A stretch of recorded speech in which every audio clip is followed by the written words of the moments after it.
All right, so today we're going to do something a little different. We're stepping away from the familiar constellations you might know and diving into a completely different kind of cosmic map.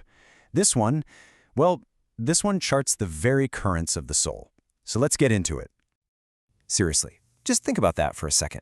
What if your soul, your deepest inner self, had its very own unique star chart? I'm talking about a system that could map out all those unseen tides within you, your emotional and spiritual DNA. Well, that is the core idea behind the Arreqqana Zodiac. To really get a feel for how this all works, we're not just going to talk theory. We're going to walk through a real interpretation. We'll be looking at a soul born on February 6th, 1989, right at 7 a.m. Think of this as our case study, our way of seeing this unique cosmic system in action. So, where do we even begin? Let's start with the absolute foundation, your core identity in this system.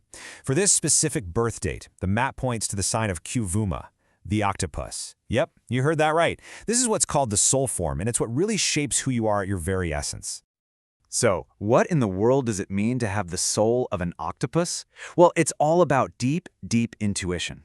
It's this incredible ability to navigate really complex emotional waters, to be super flexible and adaptable. But, and this is key, without ever losing who you are at your core. You're always anchored to this central, unshakable self.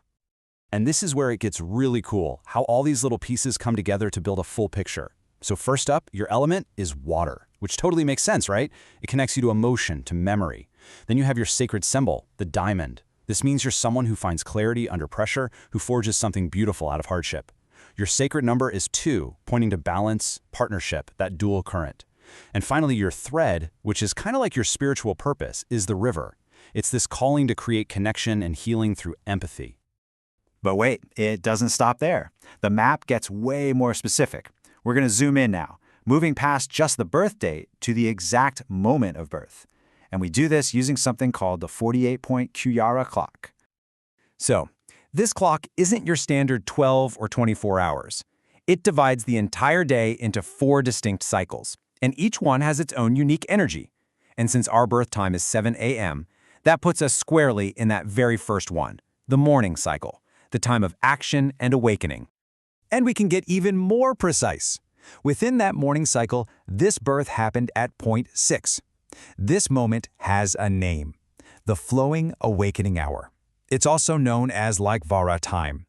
And I want you to think of this less like a time on a watch and more like a specific energetic frequency, a signature that's all your own. Okay, and this is where a really fascinating paradox shows up in your nature. The sacred hour thread for this time is the Laqvara flame, the energy of pure breakthrough. But look at the elements here, fire and water. That's an incredible combination. It means you have this amazing power to create real transformation, fueled by these intense emotional currents, like steam, right? Fire and water making something powerful. And the motto for this birth hour? Wow. Walls burn when truth arrives. Just like that sink in. This points to a person who, just by being honest, awakens other people. You're someone whose very presence can shake things up, disrupting the status quo to get to a deeper truth. The source material even calls this person the tide that moves the shore. So powerful. So, let's put it all together. You see how all these different pieces, from the adaptable, intuitive octopus to that fiery breakthrough energy of the Laqvara flame, they don't just sit side by side. They combine to create what's called a soul alignment. And your destiny theme? It's to be a revealer of depths, an emotional translator, a healer. Okay, so that's the map. That's the blueprint of your soul. But the big question is, how do you actually use it? How do you navigate with this thing? Well, let's get practical and look at a Qhiya Clock reading for the week ahead to see how these energies could actually show up in your day-to-day life. All right, so the week kicks off in the dawn cycle. The energy here is really quiet, it's intuitive. Think of it as the universe telling you to just pause for a second, get grounded before you jump into action. Your dreams might be super vivid during this time, so maybe keep a notebook handy.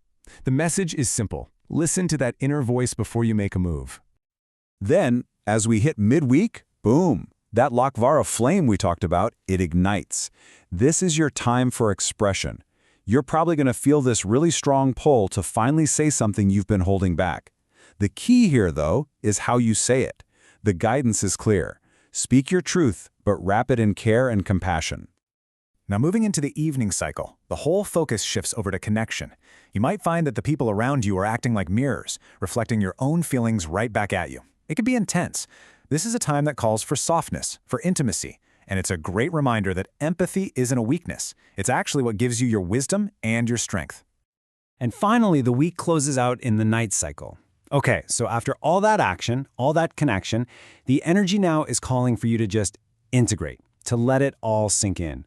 You're probably going to crave some quiet time, some rest.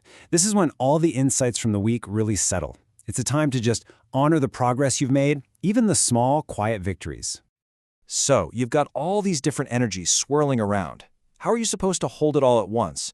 Well, to bring everything together, the reading gives us a single guiding mantra for the week.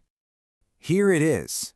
I shift and survive, yet each wave remakes me clearer. I mean, that just perfectly captures the whole essence of the octopus soul, doesn't it? It's about resilience, that ability to adapt and get through things. But it's also about honoring that every experience, every challenge, every wave, it doesn't break you.